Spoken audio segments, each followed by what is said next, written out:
Hello students, हमने पिछले lecture में परसेंटेज कंपोजिशन निकालनी सीख ली थी। मिनिमम मोलर मास का कॉन्सेप्ट भी सीख लिया था। आज का जो हमारा टॉपिक है ना, वो बहुत इम्पोर्टेंट है और वो रहेगा एम्पिरिकल फार्मूला, मोलिकुलर फार्मूला। इस तरीके से उनके रिलेशन और उनके ऊपर छोटे छोटे न्यूमेरिकल्स, ये चीज़ें हम कर पाएंगे। तो हमारा जो टॉपिक है ना, empirical formula and molecular formula. देखो, लिखो एम्पिरिकल फार्मूला। एम्पिरिकल फार्मूला को मैं EF लिखा करूँगा and molecular formula, empirical formula and molecular formula, जिसको मैं क्या लिखूँगा, MF लिखूँगा। ठीक है ना। मेरे पास दो फार्मूला है, एक होता है एम्पिरिकल फार्मूला और एक होता है मोलिकुलर फार्मूला।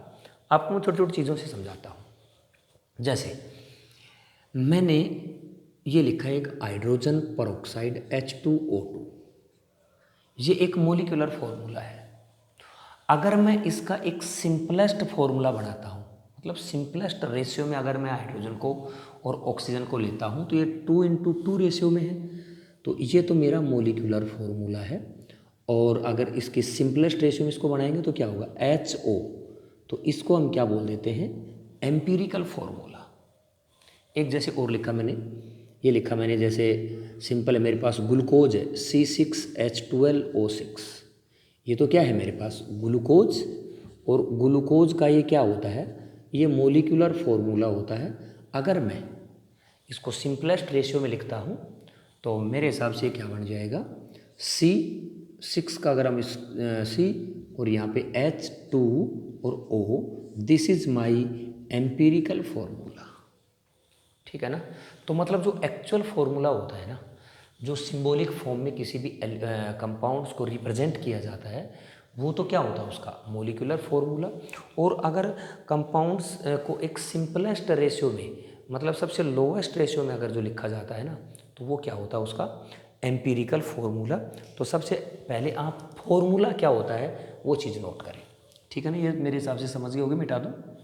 देखो यहाँ पे लिखा मैंने, सबसे पहले आप क्या लिखना स्टार्ट करो कि ये फॉर्मूला जो है ना, ये क्या होता है फॉर्मूला, और इसकी क्या करो आप डेफिनेशन लिख लो फॉर्मूला की।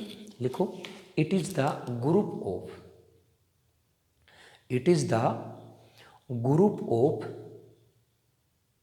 Symbol of elements which represents one molecule of the substance, that is it represent chemical combination of substance. It represent the chemical combination of substance. मतलब फॉर्मूला क्या होता है कि किसी भी मॉलिक्यूल को हम उसके सिंबॉलिक फॉर्म में अगर लिखें तो उस फॉर्मूला को क्या बोल देते हैं ना, उस सिंबॉलिक फॉर्म जो बनती है उसी का नाम क्या होता है, फॉर्मूला होता है। और फॉर्मूला के बाद सबसे पहले आप क्या लिख लो, एम्पिरिकल फॉर्मूला। क्या लिखोगे आप, एम्पिरिकल फॉर्मूला। तो एम्पिरिकल फॉर्मूला की डेफिनेशन लिख लो, formula which denotes simple ratio of all the elements present in one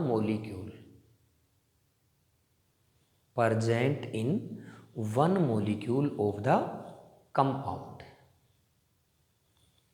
is known as empirical formula.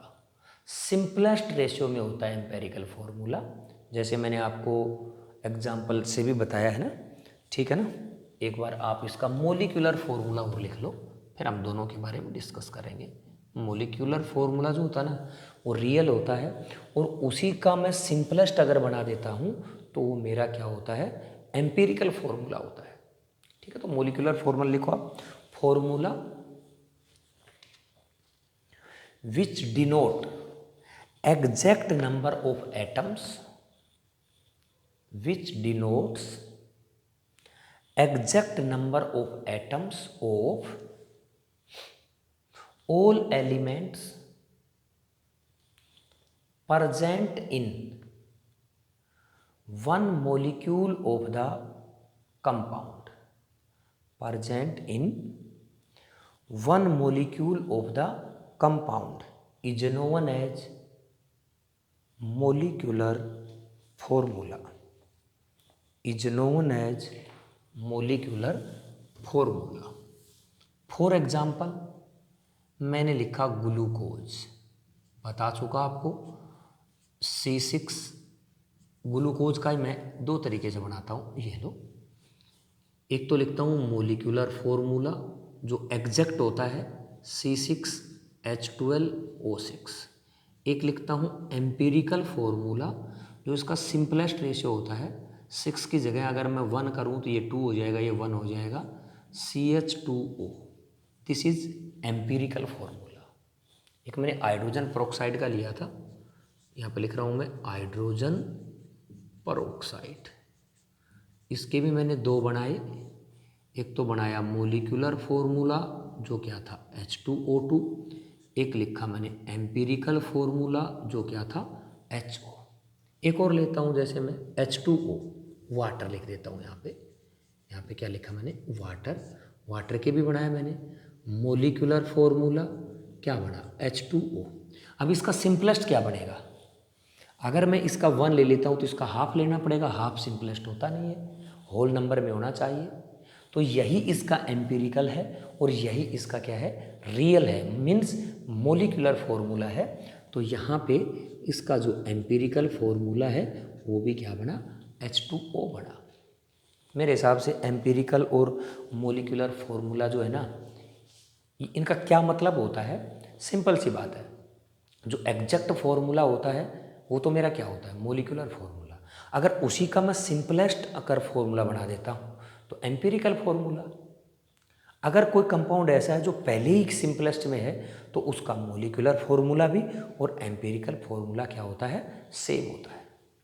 ठीक है, अब इन दोनों में क्या रिलेशन है, तो अगले नीचे लिखो relation between empirical and molecular formula. आगे नीचे क्या लिखोगे, रिलेशन बिटवीन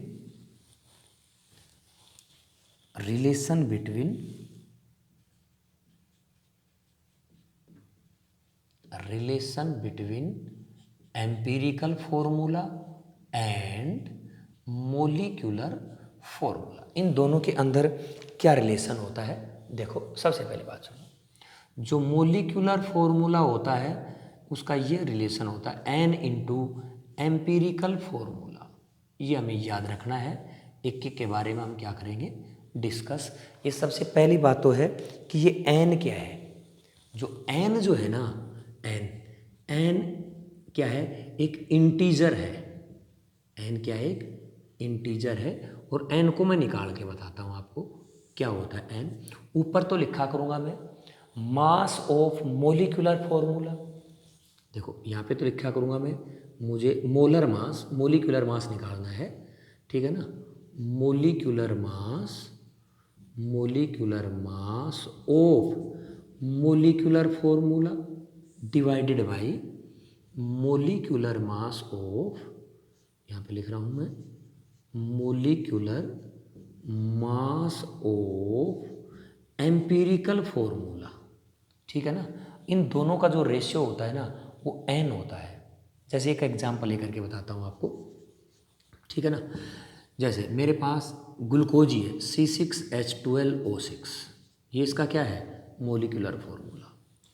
अगर मैं इसका मास निकालूंगा तो मास को मैं क्या बोलूँगा molecular formula mass, m molecular mass of molecular formula, ठीक है ना। तो ये मेरे पास MF हुआ molecular mass of molecular formula, तो जो मेरे पास कितना आया, इसको अगर आप इसका मोलिकुलर वेट देखोगे ना तो 180 होता है, याद ही होना चाहिए। ठीक है, अगर मैं ये इसका क्या है मोलिकुलर फॉर्मूला, अगर मैं इसका EF निकालता हूँ तो मुझे पता है CH2O होगा। अगर मैं इसका मास निकालता हूँ तो उसको क्या बोलेंगे, molecular mass of empirical formula. तो ये कितना हुआ 12 और 2 14, 14 और 16 कितना हो गया 30, तो ये मेरे पास कितना आ गया 30 आ गया।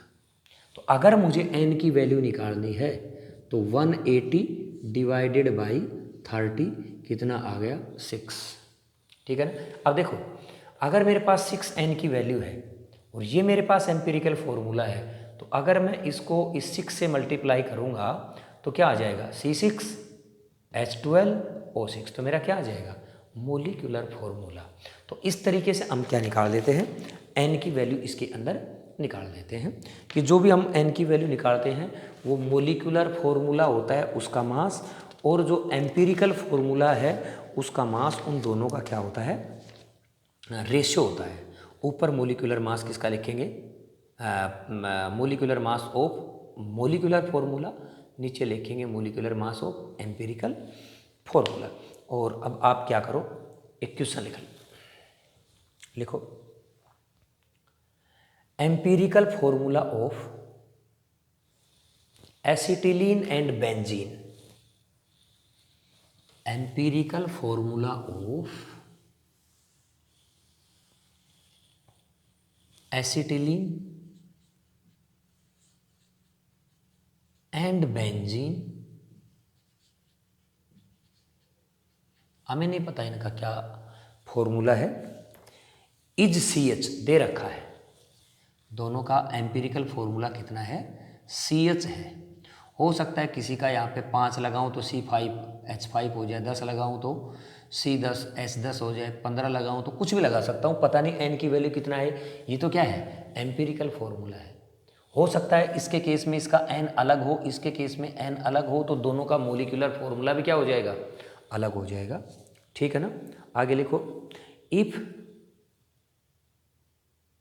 Molecular mass of molecular formula, if molecular mass of molecular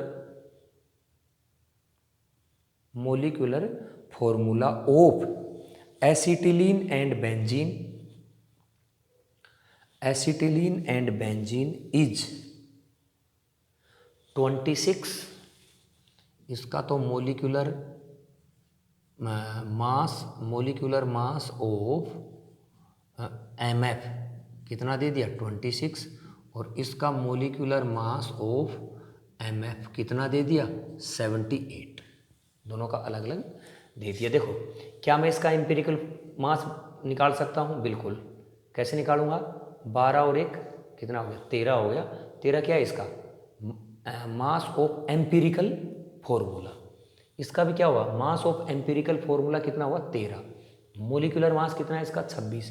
तो क्या मैं यहाँ पे n निकाल सकता हूँ, क्या मैं यहाँ पे n निकाल सकता हूँ। लेकिन आगे लिखो सवाल ने क्या किया है, रेस्पेक्टिवली 26 and 78 respectively, then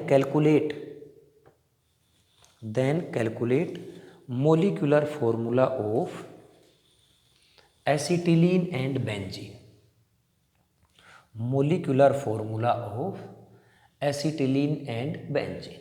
आपको पता है कि भाई मोलिकुलर फॉर्मूला इसका पूछा है, जो मुझे फॉर्मूला पता है EF, क्या मेरे पास EF है इसका CH है, क्या निकालना है n, बिल्कुल क्लियर है, दोनों के लिए सेम बात है। अब सुनो, क्या मेरे पास n निकालने का formula mass of molecular formula, नीचे क्या लिखूं मास ऑफ एम्पिरिकल फॉर्मूला, ये मेरे पास गिवन है कितना 26, एम्पिरिकल फॉर्मूला का मास कितना हो जाएगा, अगर इसका मैं मास अगर देखूं तो मेरे पास कितना हुआ 30, कितना हो गया n की वैल्यू 2, तो यहाँ पे क्या लिखूंगा molecular formula is equal to 2 into empirical formula क्या है CH, तो क्या हुआ C2H2, ये मेरे पास एसिटिलीन का फॉर्मूला। अगर मैं बेंजीन की बात करता हूँ तो सेम बात है, यहाँ पे in case of benzene n की वैल्यू निकालूंगा।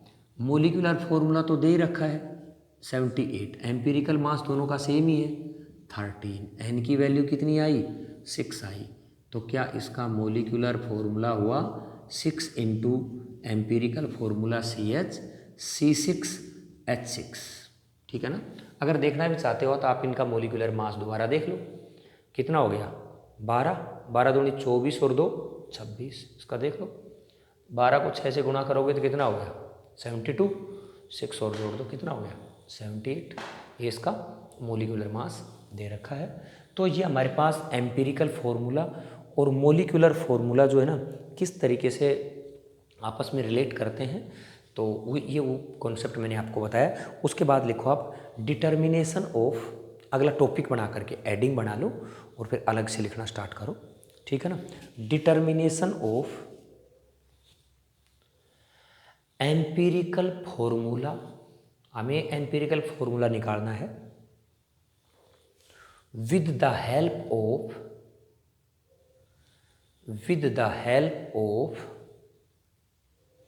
Given percent of, with the help of given percent of the element, given percent of the element in the compound,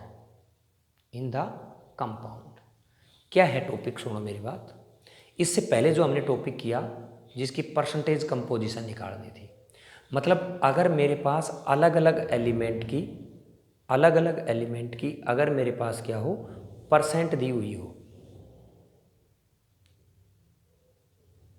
अगर अलग अलग की अगर मेरे पास परसेंट है तो सिंपल सी बात है, मुझे क्या करना है उन परसेंट के आधार पर क्या करना है, मुझे एम्पिरिकल फॉर्मूला निकालना है। अगर मेरे पास एम्पिरिकल फॉर्मूला आ गया कुछ नहीं करना मुझे, अगर एन दिया हुआ है तो ठीक है, नहीं दिया है तो हम एन निकाल लेंगे, उससे हम क्या निकाल सकते हैं मोलिकुलर फॉर्मूला। कहने का मतलब है कि मुझे परसेंटेज कंपोजिशन एलिमेंट की मिलेगी, मुझे मोलिकुलर फॉर्मूला निकालना है, मुझे एम्पिरिकल फॉर्मूला निकालना है। तो इसके लिए मुझे क्या करना होगा, मैं आपको कुछ स्टेप्स इसके बता रहे हैं। हर सवाल के अंदर आप लोगों को इस तरीके से क्या करना होगा, कुछ पॉइंट्स बनाने होंगे, कुछ ब्लॉक बनाने होंगे। वो क्या ब्लॉक है, सबसे पहला है एलिमेंट का हमें एक खाना बनाना पड़ेगा। यहाँ पे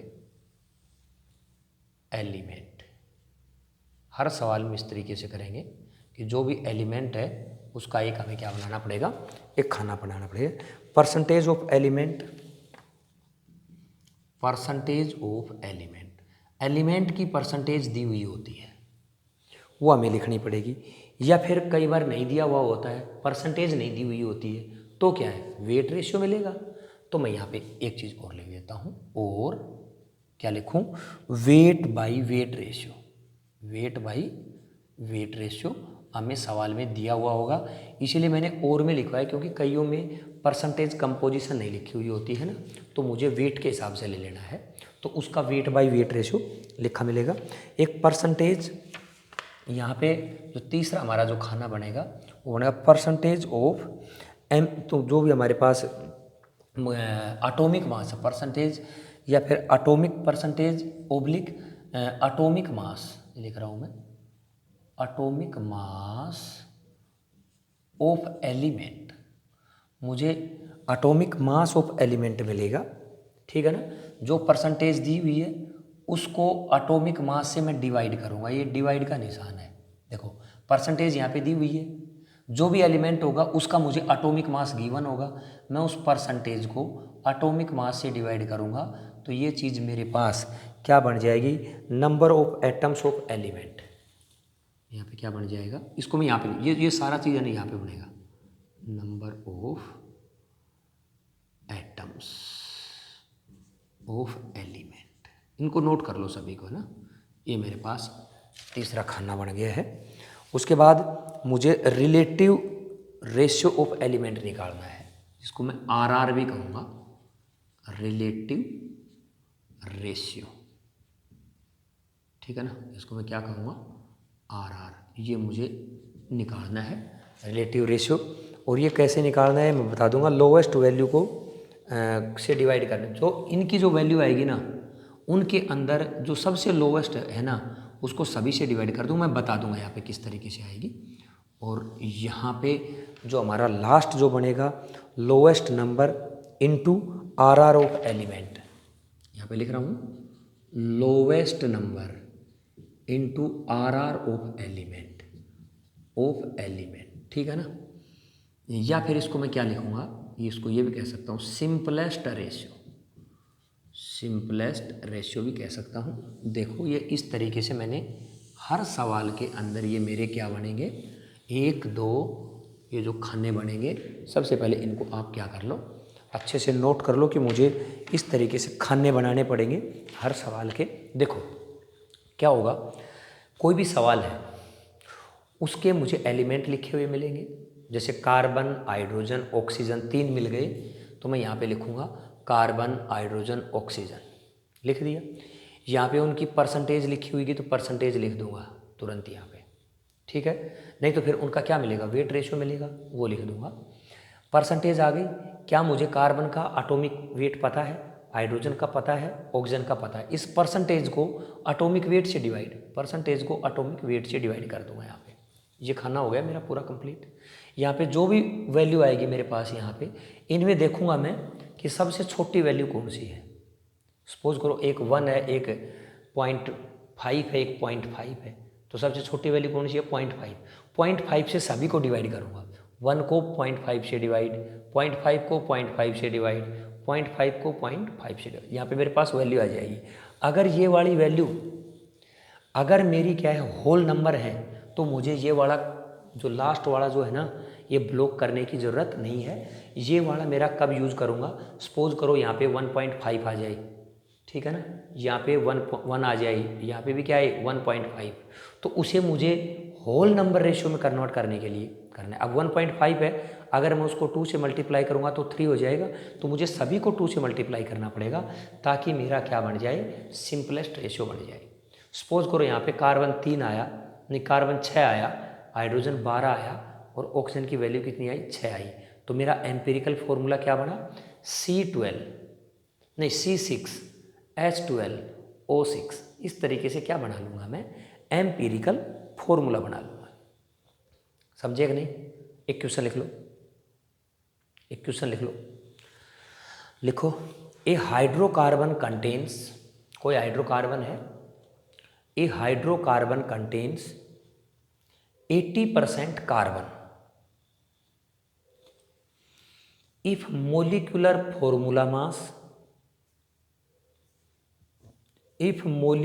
formula mass of hydrocarbon is 30, molecular mass कितना है, 30 है, then calculate its molecular formula and empirical formula, molecular formula and empirical formula, ठीक है ना। देखो सबसे पहली बात, हाइड्रोकार्बन है, हाइड्रोकार्बन में क्या होता है, हाइड्रोजन और ऑक्सीजन, इसका मतलब नहीं हाइड्रोजन और कार्बन, इसका मतलब एक मेरे पास कार्बन है और दूसरा मेरे पास क्या है, हाइड्रोजन है। ये बात क्लियर हो चुकी, मेरे पास केवल एलिमेंट 2 ही है, ठीक है। देखो कार्बन की कितनी परसेंट लिखी हुई है, 80, तो ये हमें पता लगा कितना है, 20। अच्छा कार्बन का जो एटॉमिक वेट कितना है, 12 है, तो मैं यहाँ पे नंबर ऑफ एटम्स एलिमेंट निकालूंगा तो क्या हो जाएगा, बोलो 80/12। यहाँ पे निकालूंगा तो बोलो क्या हो गया, 20/1 इज इक्वल टू, अगर मैं 80 को 12 से मैंने डिवाइड किया तो कितना आ जाएगा, 20/3। यहाँ पे क्या आ गया मेरे पास, 20/3 और यहाँ पे क्या है, 20/1। अब इन दोनों में छोटा कौन सा है, 20/3 है, तो इसको मैं क्या करूँगा, इसको भी मैं 20/3 से डिवाइड करूँगा, इसको भी मैं 20/3 से डिवाइड करूँगा, तो इसको 20/3 से डिवाइड करूँगा तो क्या आ जाएगा मेरे पास, बोलो 20/3 डिवाइडेड बाई 20/3 इक्वल टू 1। इसको क्या करूँगा, 20, ये तो है, इसको डिवाइड किससे करूँगा, 20/3 से, तो ये 20 से 20 कट जाएगा, कितना आ जाएगा मेरे पास, 3 आ जाएगा, ठीक है ना। जब ये मेरे पास सिंपलेस्ट रेशियो है ही पहले से ही है, तो मुझे इनको किसी से मल्टीप्लाई करने की ज़रूरत नहीं है। ये वाला खाना मेरा कब यूज में आता, जब यहाँ पे 1.2 लिखा होता, 1.9 कुछ भी लिखा होता, होल नंबर नहीं होता, तो मुझे होल नंबर में कन्वर्ट करने के लिए मुझे यहाँ पे चाहिए था। अब मेरे पास जो एम्पिरिकल फॉर्मूला बना वो ये बना मेरे पास। इन दोनों को ले लेता हूँ, यहाँ पे भी लिख देता हूँ 1 और 3, ठीक है ना। अब यहाँ पे लिखूँगा मैं empirical formula is equal to CH3। ये मेरे पास एम्पिरिकल फॉर्मूला बन गया। अगर मैं इसका मास निकालूँ, इसका क्या निकालूँ, मास ऑफ एम्पिरिकल फॉर्मूला, 12 और 3 कितना हो गया, 15 हो गया। क्या मेरे पास मास ऑफ मोलिकुलर फॉर्मूला सवाल में दे रखा है 30, क्या मैं n की वैल्यू निकाल दूँ, 30/15 इज इक्वल टू कितना हो गया, 2 हो गया, ठीक है। एक तो मेरा आंसर क्या हो गया, एक तो मेरा आंसर ये हो गया क्योंकि एम्पिरिकल फॉर्मूला। दूसरा आंसर क्या हुआ, मोलिकुलर फॉर्मूला, कितना, n into empirical formula, n की वैल्यू कितनी है 2, एम्पिरिकल फॉर्मूला क्या है CH3, तो मेरा फॉर्मूला क्या बना C2H6। This is my answer. बड़े सिंपल है, बहुत सिंपल है। एक बार आपने इनको अच्छे से समझ लिया ना तो सारे के सारे क्वेश्चन एक ही तरीके से हैं। इसको नोट कर लो आप, फिर हम एक क्वेश्चन और करते हैं ना।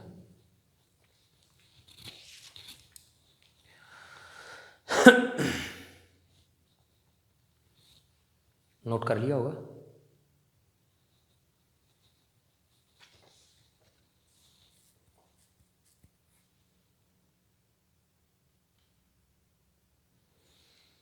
देखो लिख लो, नेक्स्ट क्वेश्चन लिखो।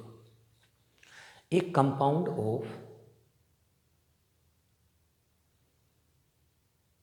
Carbon comma hydrogen and oxygen, carbon comma hydrogen and oxygen contains 52.2% carbon and 13% of hydrogen, determine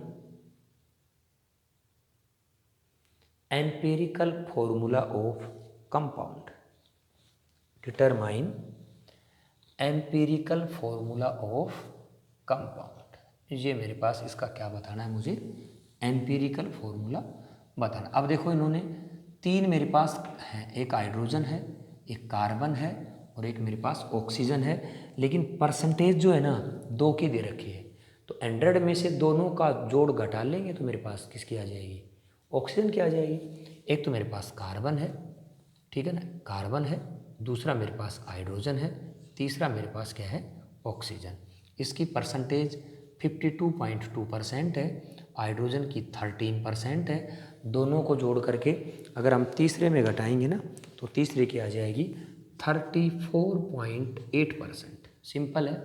percent को कितने से डिवाइड करना है मुझे, बोलो 52.2 divided by 12 is equal to, यहाँ पे क्या लिखूँ बोलो 13/1, बोलो यहाँ पे क्या लिखूँ 34.8 डिवाइडेड बाई ऑक्सीजन का कितना होता है 60, ठीक है ना। अब यहाँ पे कितना आ जाएगा मेरे पास, इसका आ जाएगा 4.35, इसका कितना आ गया। अब देखो जब आपको पता है कि 4.35 है, ये दोनों मिलते हुए आपको नज़र आएंगे, है ना। जैसे इसको 3 से मल्टीप्लाई करेंगे ना तो 13.3 के लगभग हो जाएगा, ठीक है ना। तो इस हिसाब से हम इसको कर देंगे तो ये भी हमारे पास लगभग कितना बनेगा ये आपको पता है, जो इनसे ही डिवाइड होने वाला है। तो आपको पता है 16×2=32, तो ये हमारे पास 2 पॉइंट कितना बढ़ जाएगा 17। अब ये और ये भी दोनों आपस में क्या होने चाहिए, मिलने चाहिए, ठीक है ना। चलो कोई बात नहीं, आइडिया हो जाता हमें इससे।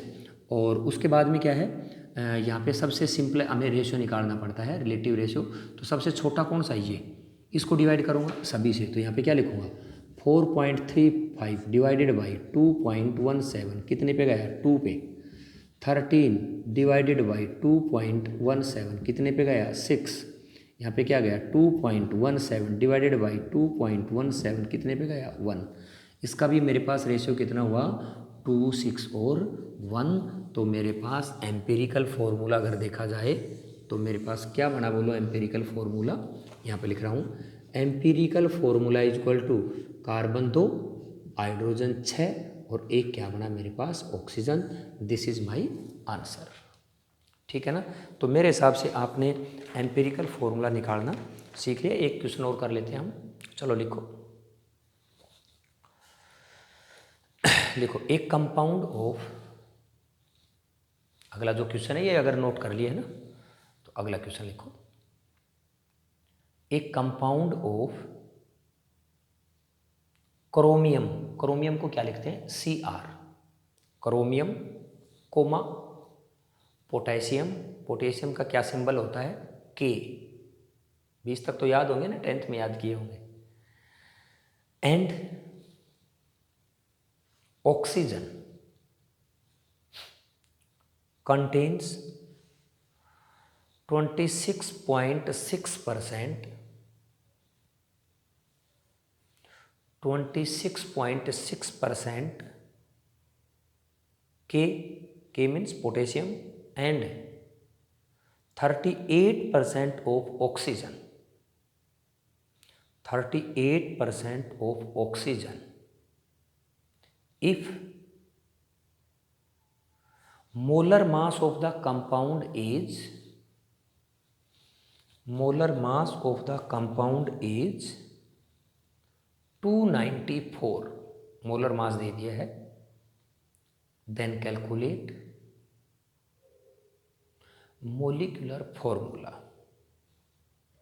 Then calculate molecular formula. देखो परसेंटेज दे रखी है, क्या मैं एम्पिरिकल फॉर्मूला निकाल लूँगा? जब एम्पिरिकल फॉर्मूला निकाल लूँगा तो क्या मैं एम्पिरिकल फॉर्मूला का मास निकाल लूँगा? मोलिकुलर फॉर्मूला का मास सवाल में गिवन है, क्या मैं n निकाल लूँगा? बिल्कुल। n को मैं मल्टीप्लाई किससे करूँगा? एम्पिरिकल फॉर्मूला से। क्या आ जाएगा मेरा? मोलिकुलर फॉर्मूला आ जाएगा। तो इसको देख लो, यहाँ पे सिंपल सा है, इसमें भी कोई मुश्किल वाली चीज़ें नहीं है। और इसकी जो कैलकुलेशन होती है ना वो सिंपल ही कैलकुलेशन होती है। आपसे कोई गुणा भाग नहीं पूछना चाहता कि बड़े टेढ़े मेढ़े आप लोगों को गुणा भाग दे दिए, नहीं। आपका कॉन्सेप्ट चेक करना चाहता है कि आपको ये चीज़ें आती भी हैं या नहीं आती हैं। मेरे पास एलिमेंट है, एक तो क्रोमियम है, एक पोटासियम है और एक क्या है मेरे पास, ऑक्सीजन है। ये 3 मेरे पास है ना। तो क्रोमियम कितना है मेरे पास, इसकी परसेंटेज 30 कितनी है, 5.4 है, कितनी है,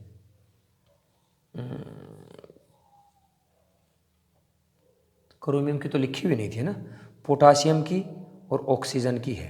तो ऑक्सीजन की तो कितनी है, 38, पोटासियम की कितनी है, 30 कितनी लिखी हुई है, 26.6, 26 में से अपने आप ही माइनस होकर के, अरे इन दोनों को जोड़ करके 100 में से घटा दिया हमने, यहाँ पे आ जाए। परसेंटेज कितनी है, 35.4। डिवाइड किससे करूँ, क्रोमियम का जो एटॉमिक मास कितना होता है, क्रोमियम का 52 सोल्व करेंगे। यहाँ पे 26/6 डिवाइडेड बाई 39 सोल्व करेंगे। 38 डिवाइडेड बाई 16 यहाँ पे क्या करेंगे, सोल्व। तो सबसे पहले यहाँ पे आ जाएगा 2/3 आ जाएगा, 2/3 का मतलब 0.68 आ जाएगा। यहाँ पे भी आएगा 2/3 इक्वल टू 0.68। आप करके देख लेना, इनको गुणा भाग है ना। और यहाँ पे आ जाएगा मेरे पास 2.4। सबसे छोटा कौन सा है, 0.86। तो यहाँ पे क्या आएगा, 0.68 आएगा। Divided by 0.68 equal to 1, 0.68 divided by 0.68 equal to 1।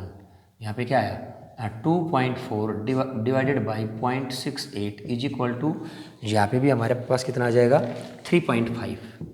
अब देखो यहाँ पे क्या नहीं है, ये सिंपलेस्ट रेशियो में नहीं है, होल नंबर में नहीं है।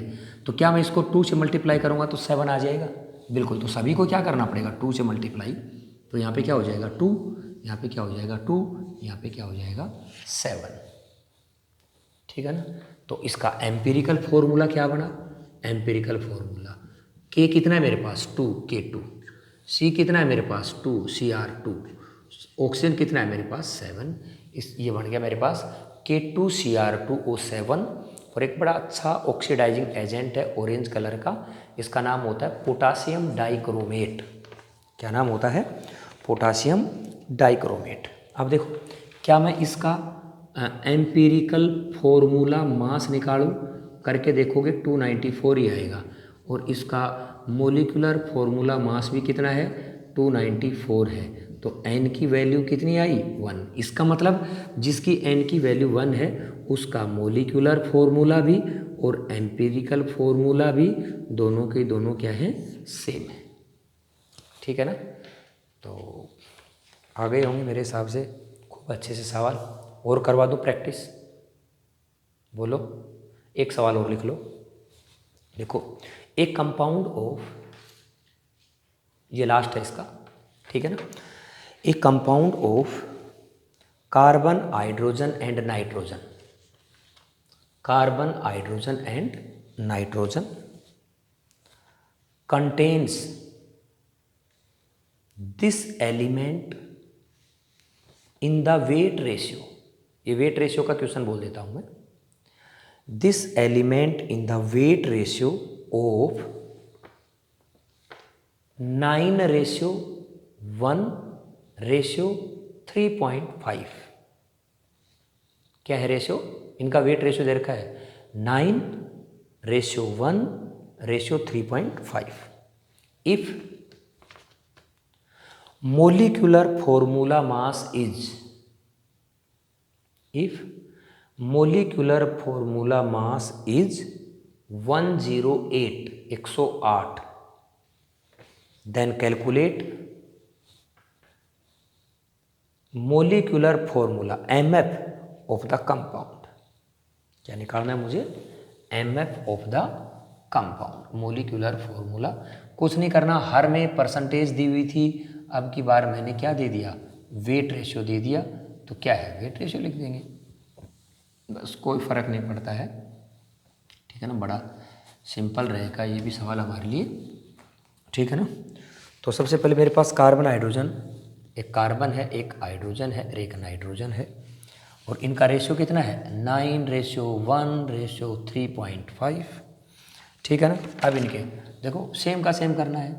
9/12, 1/1, 3.5/14, ये सभी की वैल्यू जो है ना, ये हम क्या कर लेंगे? ये 3/4 आ जाएगी यहाँ पे तो मेरे पास। ठीक है, ये 1 आ जाएगी, ये कितनी बार जाएगी मेरे पास? 1/4 आ जाएगी। ठीक है ना? तो अगर सबसे छोटा देखा जाए तो क्या है? 1/4 है। तीनों को 1/4 से क्या करूँगा? डिवाइड कर देता हूँ। तो 1/4 से डिवाइड करूँगा इसको, 1/4 से 4 कट जाएगा 3, यहाँ पे क्या आ जाएगा? 1/4 से डिवाइड करेंगे तो 4, यहाँ पे क्या आ जाएगा? 1। एक का 3 आए, एक का 4 आए, एक का 1। होल नंबर रेशियो है 3 है, 4 है, 1 है। एम्पिरिकल फॉर्मूला क्या हुआ बोलो? एम्पिरिकल फॉर्मूला C3H कितने हैं? 4, एक क्या है? नाइट्रोजन। ये मेरे पास एम्पिरिकल फॉर्मूला है। अगर मुझे एम्पिरिकल फॉर्मूला मास निकालना है, कार्बन कितने हैं? 3, 12 ये कितने हो गए? 36, और 4 कितने हो गए? 40, और नाइट्रोजन के कितने होते हैं? 14। 40 और 14 कितना हो गया? 54 हो गया। क्या मोलिकुलर फॉर्मूला मास दे रखा है? 108। क्या मेरे पास n की वैल्यू कितनी आई? 108 डिवाइडेड बाई 54 इक्वल टू 2। तो क्या मैं मोलिकुलर फॉर्मूला निकाल दूंगा? 2 × C3H4n। तो क्या हुआ बोलो? C6H8n2।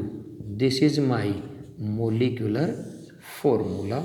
ये मेरा क्या हो गया? मोलिकुलर फॉर्मूला हो गया। ठीक है ना?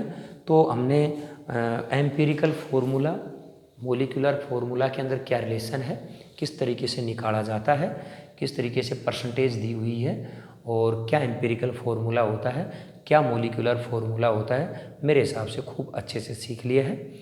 और इस लेक्चर में इतना ही है, और बाकी हम बात